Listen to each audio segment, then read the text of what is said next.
안녕하세요. 춘천 한마음교회 이미라입니다. 옛말에 여자 팔자는 뒤웅박 팔자라는 말이 있잖아요. 어떤 남자를 만나느냐에 따라 인생이 결정된다는 말인데요. 저는 학벌 좋고 능력 있고 거기에 신앙까지 괜찮은 사람과 결혼하여 고상하게 사는 것이 제 꿈이었어요. 그랬던 제가 부활하신 예수님을 만나 모든 가치관이 바뀌었는데요. 지금은 하나님께서 짝지어 주신 배우자를 만나 하나님의 뜻을 이뤄가며 기쁘게 살게 된 저의 간증을 나누려고 합니다. 어린 시절 옆집에 젊은 교수님 부부가 사셨어요. 엄마가 김치를 담그실 때마다 옆집에 갖다 주라는 심부름을 자주 시키셨는데요. 옆집 아주머니께서는 손수 만든 쿠키나 케이크 같은 음식을 예쁘게 담아 접시를 되돌려 주셨어요. 아주머니는 예쁘거나 화려한 스타일은 아닌데 왠지 모를 고급스러움이 느껴졌고 제 어린 눈에 옆집 교수님 부부의 모습이 보기 좋았어요. 엄마가 지나가는 말로 옆집 아주머니에 대해 이야기하신 적이 있는데요. 여대를 나와서 돈 한 번 안 벌고 착하고 똑똑한 남편 만나 같이 유학 갔다 와서 교수 부인이 되니까 애기들 키우면서 참 세상 편하게 산다 하셨는데 제 마음에 나중에 내가 결혼하면 저 아주머니 수준 이상은 돼야겠다 생각했어요. 저는 고등학교 때 성악 공부를 시작했는데요. 레슨 선생님 댁에 가도 옆집 교수님 댁 분위기와 비슷했어요. 선생님은 고상한 분위기에 교양이 넘치셨고요. 가끔 선생님의 남편을 뵈면 지적인 젠틀함과 경제적인 여유로움이 보였어요. 어린 제 눈에 선생님은 결코 생계를 위해 경제활동을 하는 것 같지 않았어요. 비슷한 수준의 사람이 만나는 것이니 나도 열심히 공부해서 선생님과 같은 코스를 밟아 학벌과 사회적 지위가 높으면서 경제력이 있는 사람과 결혼하여 수준 있고 여유로운 생활을 해야겠다 생각했어요. 또 성경에 믿지 않는 자와 멍에를 매지 말라고 하나님께서 말씀하셨잖아요. 반드시 신앙을 가진 사람과 결혼해야 배우자의 인격도 믿을 수 있고 제 신앙생활도 편안할 것 같아 결혼할 때 신앙 조건은 절대로 포기해서는 안 된다고 생각했어요. 저는 음악교육을 전공했는데요. 공부를 열심히 해서 4년 동안 장학금을 받고 교수님들에게도 인정을 받았어요. 저희 과는 보통 임용고시를 치르고 음악 선생님이 되는데요. 거의 첫 발령이 오지촌으로 나다 보니 외롭기도 하고 무섭기도 할 때 옆자리에 앉은 체육 선생님의 보호를 받다가 체육 선생님의 아내가 된다는 농담이 많았어요. 그런데 정말 체육 선생님과 결혼한 선배들이 엄청 많더라고요. 졸업할 즈음 과친구들은 음악 선생님이 되기 위해 임용고시를 준비할 때 저는 수도권에 있는 예술단 상임단원 시험을 봤어요. 음악 선생님이 되어 혹시 제가 체육 선생님과 결혼하게 되면 이건 아닌 것 같았거든요. 높은 경쟁률을 뚫고 당당히 합격하여 첫 출근을 했는데 함께 활동할 단원들에게서 제가 늘 동경하던 고급스러운 분위기가 풍기는 거예요. 합창단 언니들 중에는 이미 최고의 학력과 능력을 갖춘 남편을 만나 직장은 취미로 다니는 언니들도 꽤 있었고 저와 비슷한 또래들은 남자친구의 스펙이 장난이 아닌 거예요. 친구들이 자기 남자친구 이야기를 하면 제가 사귀는 것도 아닌데 듣기만 해도 재밌더라고요. 하지만 합창단 생활은 스트레스가 많았어요. 저는 살면서 가족들에게도 선생님들에게도 지적이나 싫은 소리를 들어본 적이 거의 없는데요. 지휘자님의 계속되는 지적에 너무 자존심이 상했어요. 하지만 지휘자님께 대한 원망은 없었어요. 문제는 제가 아무리 노력해도 해결될 수 없다는 그 절망감이 저를 죽고 싶은 생각까지 들게 했어요. 여러 날을 이런 생각에 사로잡혀 있다가 번뜩 죽기는 왜 죽어? 합창단 그만두면 되지. 어차피 여자 팔자는 뒤웅박 팔자야. 시집 잘 가서 우아하고 편안하게 살면 되는 거지 하며 본격적으로 제가 꿈꿔온 결혼을 하기 위해 사람을 만나기 시작했어요. 그 당시 합창단 언니들이 갓 대학을 졸업한 저에게 남자들을 많이 소개시켜 주었어요. 의사, 건축사, 신문기자, 외환 딜러 등 제가 몰랐던 분야의 사람들을 만났어요. 학벌도 처음엔 국내 스카이 대학 출신 정도면 괜찮은 학벌이지 했는데 그 당시엔 흔치 않았던 해외 유학파들을 만나보니 눈이 더 높아지는 거예요. 저는 이 사람들이 저에게 적극적으로 대시를 해도 쉽게 마음을 열지 않았어요. 제 인생이 달린 문제인데 어떻게 호락호락 마음을 열 수 있겠어요. 한 번은 한 소개팅남이 맛있는 음식점에 가자고 해서 갔는데 사람이 많아서 기다려야 하는 거예요. 가만히 기다리다 보니 아니 나랑 올 거였으면서 어떻게 예약도 안 하고 올 수가 있어 하는 생각이 드니까 저도 모르게 기분이 상하더라고요. 눈치를 챘는지 미리 예약을 하지 않아 미안하다며 썰렁한 농담으로 제 비위를 맞춰주었어요. 저는 항상 남자들 앞에서 도도하게 행동했고 그럼에도 불구하고 제게 잘 보이려는 남자들의 태도가 재밌기도 했어요. 나는 하나님을 믿지 않는 사람과는 절대로 결혼하지 않는다고 하면 믿으면 되지 그게 무슨 문제가 되냐고 너무 쉽게 이야기하는 그런 사람들을 도무지 믿을 수가 없겠더라고요. 특이한 사람도 있었지만 괜찮은 사람도 몇 번 만나지 않고 교제를 끊곤 했어요. 항상 문제는 믿지 않는 자와 멍에를 매지 말라는 말씀이 제 마음에 걸렸기 때문이에요. 그만두겠다고 생각한 합장단 생활도 적응이 되니 하루하루 즐거웠어요. 어느 날 선배 언니로부터 한 남자분을 소개받았어요. 예수님을 믿지 않는 것 빼고는 조건과 성품까지 괜찮아 보였는데요. 결국 신앙 얘기를 하다가 그날은 감정이 상해서 이야기가 풀리지도 않은 채 헤어졌는데 다음날 아침 출근을 하려고 나섰는데 제 자동차 와이퍼에 편지가 꽂혀 있는 거예요. 읽어봤더니 내가 신앙에 대해선 잘 모르지만 내가 봤을 때 네 신앙도 확실치 않아 보인다는 내용이었어요. 그날 이후 저는 제 신앙에 대해 깊이 생각해보게 되었어요. 난 정말 하나님을 제대로 믿고 있는 걸까? 계속 이렇게 하나님만 믿다가 내 인생이 구질구질해지는 건 아닐까? 하나님은 내 인생에 걸림돌이 되는 것 같으니 차라리 신앙을 포기하고 내 멋대로 살아볼까? 하지만 지옥에 대한 두려움이 있으니 신앙을 포기할 수는 없고 하나님을 원망하다가도 하나님 저를 변화시켜주세요 하며 간절히 기도도 했어요.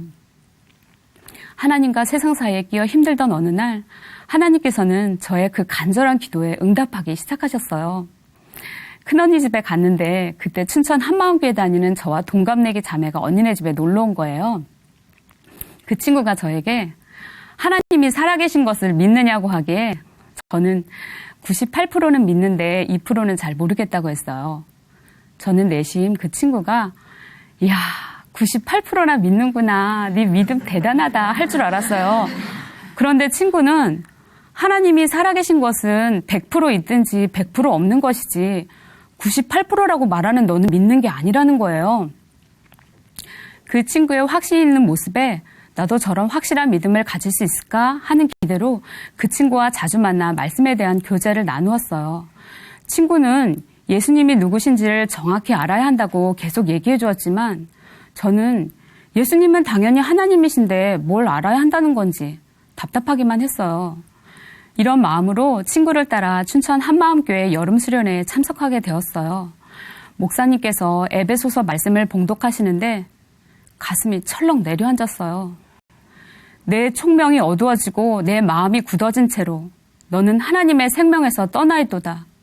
너는 감각 없는 자 되어 너를 방탕에 방임하고 내 더러운 욕심으로 행하고 있지 않니? 하나님의 생명에서 떠나 있다고요? 그럼 저는 지옥에 간다는 얘기인가요? 방탕이라뇨. 저는 술도 안 먹어요. 다른 사람보다 잘 살고 있는데. 너는 감각이 없단다. 너는 지금 나와 상관없이 네가 원하는 길로 가고 있지 않니? 너는 나의 생명에서 떠나 있도다. 하나님의 생명에서 떠나 있다는 말씀이 너무 무서웠어요. 살려달라고 울며 부르짖었어요. 저는 결혼이고 뭐고 나의 이 신앙의 문제가 해결될 때까지 하나님께 매달려야겠다는 간절함이 생겼어요. 며칠 후 성경을 읽다가 저는 또 한 번 깜짝 놀랐어요. 분명히 예수님께서 죽고 장사되었는데 문을 굳게 닫고 숨어있던 제자들 가운데 예수님께서 너희에게 평강이 있으라 하시면서 닫힌 문을 통과하여 살아나신 몸으로 나타나신 거예요. 저는 순간 이게 뭐야? SF 영화도 아니고 이걸 지금 나한테 믿으라는 거야?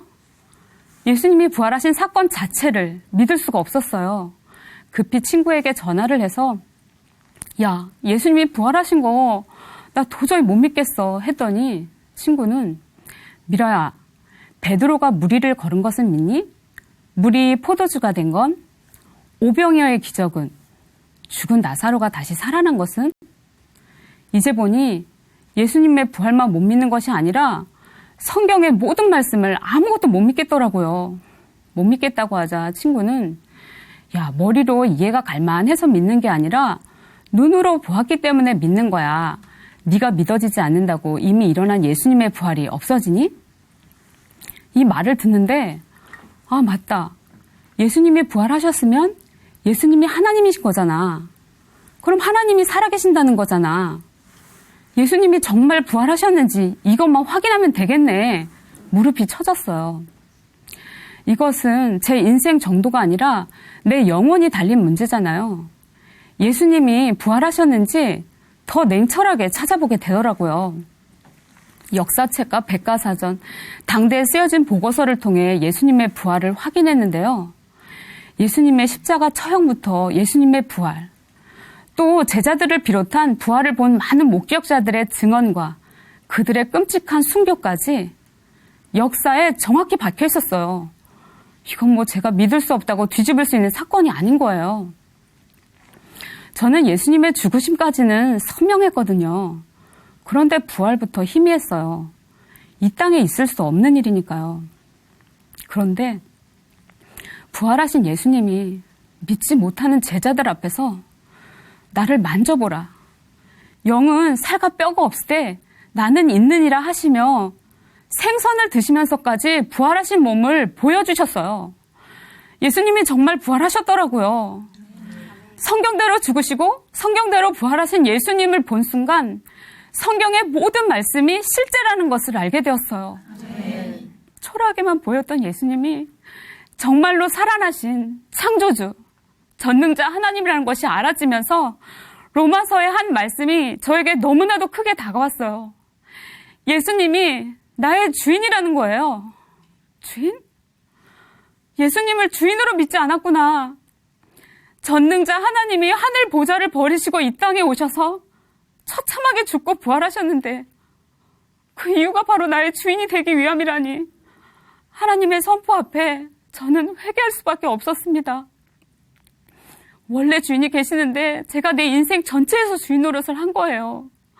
입으로는 예수님을 믿는다고 하면서 물질도, 시간도, 인간관계도, 결혼도 어차피 내가 살아가는 거니까 내가 주인이 되어 예수님을 믿지 않았어요.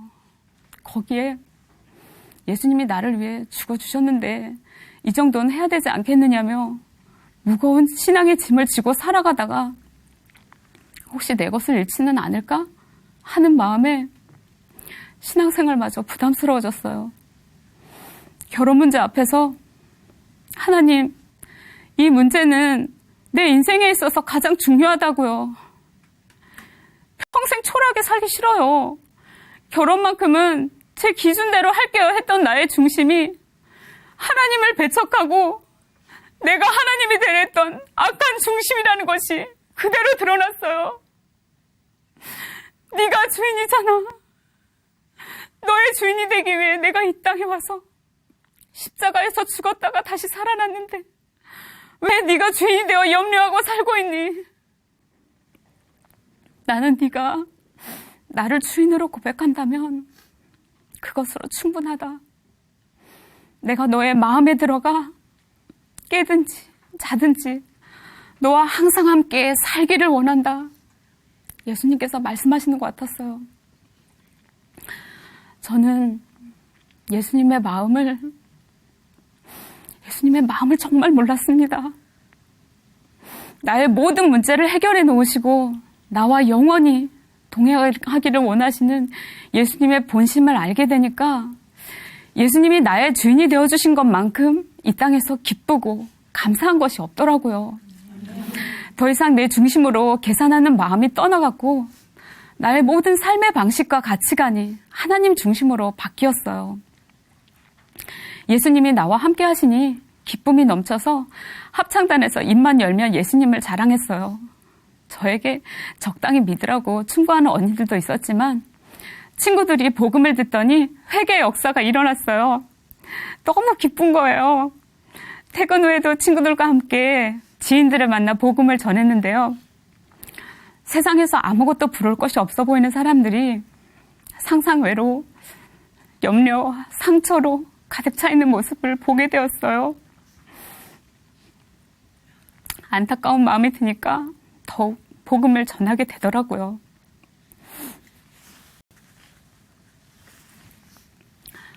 어느 주일 예배 시간에 목사님께서 한 말씀을 찾아주셨는데 하나님께서 저에게 결혼에 대해 말씀하시는 것 같았어요. 이 세대를 본받고 있으면 절대로 분별이 안 되니까 너는 마음을 새롭게 함으로 변화를 받으라고 하시는 거예요. 후반절은 구체적인 기준으로 들렸는데요. 하나님께서 보시기에 선한 사람인지 봐라. 내 마음에 기쁨이 있어야 한다. 그리고 이 결혼이 하나님의 뜻을 이루기에 온전한지 봐라. 이 말씀을 듣는데 하나님께서는 결혼을 통해서도 하나님의 뜻이 온전히 이루어지기를 바라시는 것 같더라고요. 얼마가 못 돼요. 저는 지금의 남편을 만났어요. 예전에 소개팅으로 만난 사람인데요. 직업이 체육 선생님이래요. 매일 선수들과 합숙 훈련을 한다는 말에 뭐야 선수들 밥이나 해주면 살 일 있어? 하는 생각이 들어 만나지 않았던 사람인데요. 어느 날부터 지인의 권유로 우리 교회에 출석하더니 부활의 주님 앞에 굴복하여 예전과는 완전히 다른 사람으로 보였어요. 이 남자가 혹시 하나님께서 예비하신 배우자가 아닐까? 하는 생각이 들었어요. 어디서 그런 용기가 났는지 저는 이 남자에게 교제해보자는 메일을 보냈어요. 그런데 이 남자가 좀 생각해보겠다고 하더라고요. 옛날 같았으면 감히 어디서 버선발로 나와도 시원찮은데 뭐 생각해봐? 했을 텐데 짝이 아닌가 보다 하며 마음에 요동이 없는 거예요. 며칠 후 이 남자가 말씀을 보다 보니 하나님의 인도하심이 있는 것 같다며 만나자고 하더라고요.